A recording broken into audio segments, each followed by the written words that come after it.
The topic under discussion is rebranding, and when does it work and when does it fail?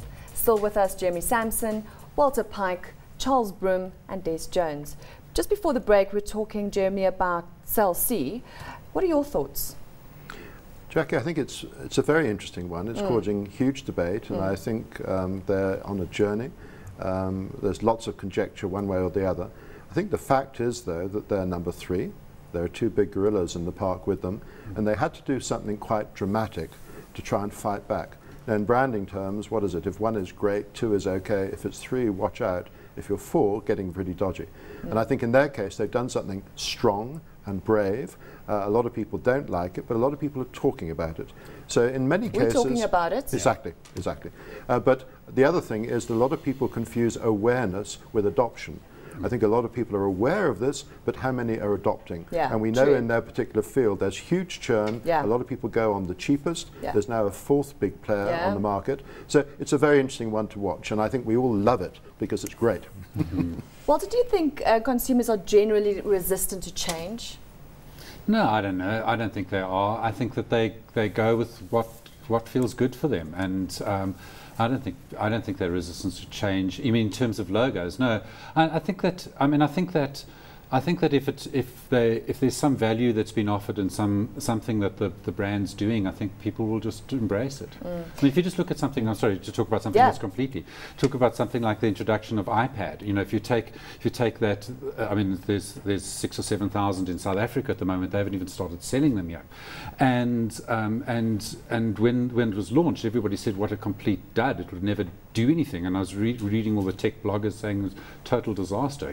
There's no resistance to change. It's stopped netbook sales, and it's in their tracks. Everybody's sort of running after iPads, and they're fantastic. I think I think go. consumers are absolutely open to relevant change, and I think that's the thing that matters. We've seen so much go on around us from the IT perspective. We've seen people embrace change, but if you take something like Diesel, it's a brand that refreshes itself continuously. It's constantly changing, and you almost expect that. Almost, from a brand and it came into a category where you've got the stasis of the Levi tradition of what jeans stand for. You've got that embarrassment of the jeans you were photographed in the 1980s, and then somebody came in and made a promise, which was we're continuously fresh, continuously new. We'll change our logo, we'll do sorts. Consumers can take things on board if it's relevant to them, and I think relevance is the biggest driver that we need here. Most of the big brand shifts that we see is because those brands have lost relevance. Let's take a look at... Jackie, it's interesting in different categories how I think you've got a different degree to which you can move.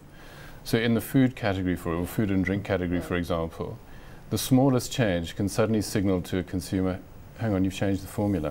And we know the great story about Coke in that, and Castle had it as well. BAT and American Tobacco. So that's not about being resistant to change, but it's about being careful about what we're, Your thoughts on Pick and Pay, was that a rebranding exercise? Because they changed their strategy as well. If you look at, better quality, better suppliers, the rebranding, I think we've got in this a good example of where it's been really well thought through from what is it that we need to do with the brand, and they've had to think about their competitive set and where consumers are going and what they need to do to make themselves more effective, and so they've repositioned the brand. They're trying to push it more up market, to be more exclusive, more sophisticated, more... Instead of just tweaking a logo, it was a lot more than that, wasn't it? Exactly, and then to signal that, they've done a really, really good bit of design work, which has taken a lot from the past, which has been built up over many years, and they've refreshed it to signal a fundamental change inside the organisation. Now that, I think, is a good example of rebranding. Let's talk about the design of the logo, Des. To what point do you think subtle changes are always, less is more? Is that always like a less risky route to take? No, I mean, the risk level is consummate to the size. Always there. It's always there, and it's consummate to the size of the brand. It's consummate to what the role the brand plays in the decision-making process, and it plays for the consumer. So we take the complete turnaround from Imperial to Europcar. Okay, massive turnaround, no similarity, complete change. Europcar's share is far bigger of the market than Imperial's was. They're growing all the time. So the visual aspect of it is massively, massively different in that case. But when it comes to incremental changes to brands, yes, they've got to stay relevant. and they've got to move along. Take, for example, around the corner from the studio here, we have South Africa's premier shopping centre, Sandton City. Now, Sandton City is undergoing a massive redesign. And at the same point, should they stay with their 1970s derived logo, or is it time actually to move forward there as well? Now, the substance behind the movement. And I think quite often that's the thing that makes it. If there's a reason for change, if that reason is just increased relevance, then the change can happen, and the change will be accepted by people. So when Sandton City is finished, if it comes with a new logo, I think people take that quite happily, you know, as a change that consumers will accept. Walter? I mean, I think it's quite interesting. Again, I'm going to use a kind of a tech example. You know, the biggest brand, depending on which you look at, is Google, and Google changes their brand almost, you know, not on a daily basis, but certainly when there's a decent size event going on at a different brand. Oh, yeah. Just the other day for the invention of X-rays and things like that. And I don't think in that case, I think that keeps the. I mean, let me rephrase that. Didn't change the brand. They actually changed the logo, and they're fiddling around with the logo, and that's fine. You know, I mean, we were chatting earlier, and Jeremy was telling me that Google have brought in a brand consultant to look at bringing in all their disparate brands, because they've got tons and tons of products that are looking all over the place. So they want to try and keep them in a family, so you can identify them as being a family. And I think that's cool. But other things, I mean, they're things that you just walk down the supermarket and pick off the shelf, and you do need to have a signal that says that's the thing that I always pick off the shelf. If it's not there anymore, you're not going to pick it off the shelf. You're going to find something else. The Tropicana issue. Exactly.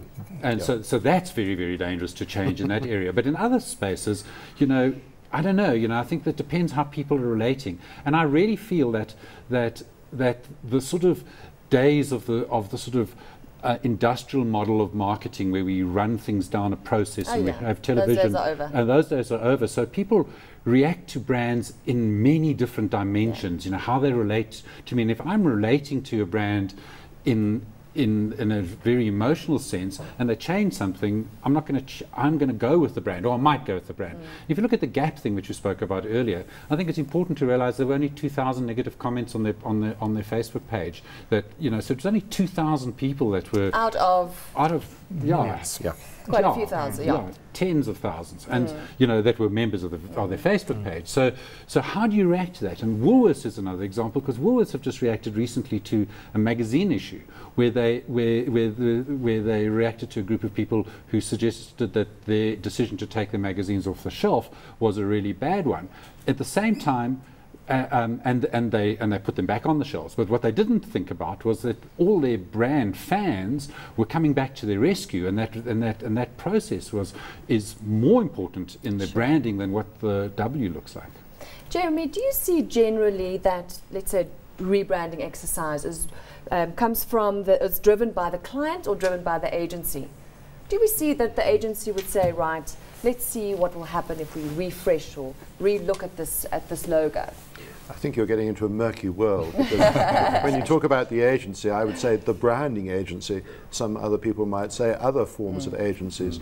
But one of the big things now is that brands want to be local to regional and then to be global. You know, the major players like Unilever, Procter & Gamble want global brands. That's why they sell off some of the smaller brands. And that takes you onto legal issues. Now remember, if you've got a registered trademark, you have to re-register a new mark all around the world. And that's why it's so expensive. Well, it's expensive, but then, as we touched on earlier, I think Des mentioned, you know, the stores, the collateral, all the bits and pieces. Now, they say the easiest thing to change is advertising or packaging. After that, it gets expensive. Sure. You know, you think of some of the major brands in this country. What if, and I stress the what if, ABSA changed to Barclays? Just the cost of signage, the interiors, would be absolutely huge. So this is where it's a major business decision. We're involved with some clients actually doing a what if exercise. You know, what would be the cost, what would be the time frame, what would be the return on marketing investment, etc., etc. And that's a fascinating world. Thank you, Jeremy. Let's leave it there.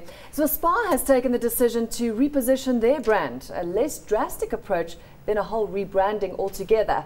I had a chat to MD of TBWA Hunter Scarers Durban, Justin McCarthy, on their new campaign.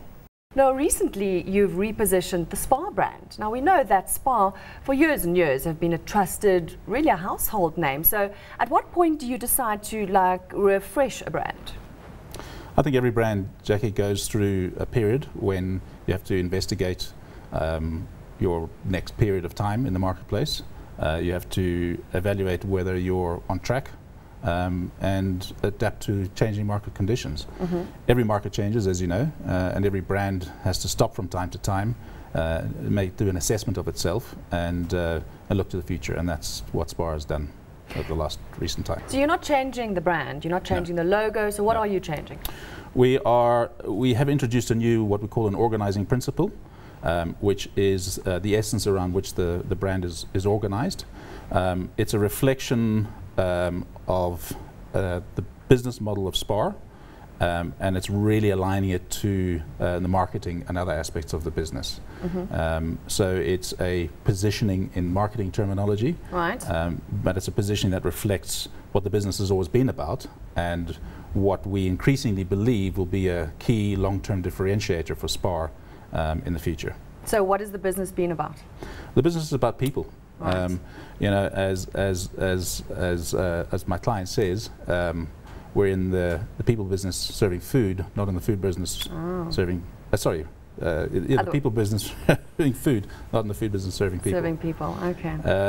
And it is about people. It is about relationships. Spar is a decentralized business. All the stores are owner managed. They come from the community. The owners of those stores, they're of the community, and they're involved in those communities in a myriad of ways. And they remain attached, if you like, to those communities. So they are closer to their customer than many other supermarket brands are. And that's the essence of where we're going with this new campaign. Differentiating it from the rest of the retailers. So let's just take a look at the TV ads. You've taken an approach where it's stories about a guy with his horse and actually a guy proposing to his girlfriend. Are they real stories?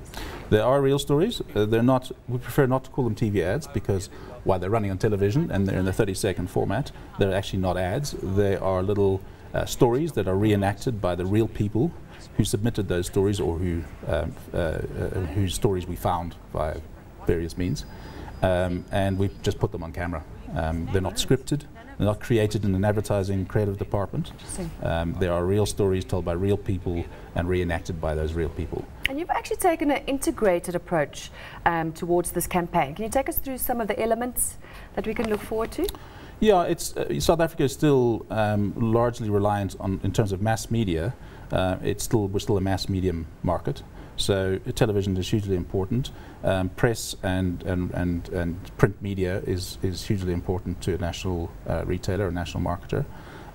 So the traditional, and radio, etc. So the traditional media is still very much there. But because this is a dialogue that we're opening with the customer that already the brand has at store level, we're now bringing that into a marketing aspect. So we've got a whole social media component to it, and I'm using the term social media broadly, where consumers can share their stories and engage and tell us their stories and engage with the brand in other forums and in forums that and in channels in which they prefer to, and they elect and choose to share those stories. It's all about engagement. It's about these engagement, days, isn't it? It's so critically important in the 21st century for brands to engage with customers. Retailing in general, it's one of the advantages that there's a physical manifestation of the brand. So you walk into a store, you're in that brand store. It's not, for instance, like cell phones where the network brand is hidden from you in a respect. So it's much more intangible in that instance. Right. Retailing is very tangible. So, and the delivery is very tangible. So if the retailer messes up in store, it runs out of stock or a bad service or whatever, there's instantaneous response and an instantaneous reflection on the brand. So it's an opportunity as much as it is a downside, if you like. Right. Justin McCarthy, thank you so much for joining us on Media and Money today. It's a pleasure. Thanks, Jackie. Interesting stuff. In closing, some closing thoughts from your side, Jeremy? I think, as we've said, brands are the most powerful, the most valuable part of a company. Reputation with a company is now a King 3 issue with the directors. So I would say the CMO, the Chief Executive, the directors should always use the best advice they can get. if there's a CMO, which I believe there should be in every company. But that's a discussion for another day. Yes, Walter. I think we must realise that brands are in the hands of our customers, and as more of our customers get connected to each other, can talk to each other, our job is less to control the brand, but more to create the conditions under which the brand can thrive. Charles. Jackie, I think overall with rebranding, only do it if you absolutely understand your brand equity and what those messages are in the consumer's minds. And above all else, only do it if you've got a meaningful message that you want to change. It should be an outward manifestation of a meaningful change inside the organisation. And not just do it for whatever. And not just a refresh. No, I mean, I'd add to Charles's points, which is unless you've got a solid business reason for making this move, that sort of large-scale change, avoid it. And if you are going to make that sort of move, which makes a huge statement, have some substance behind it. Deliver something that goes with it, or at the end of the day, all of your efforts won't be taken seriously.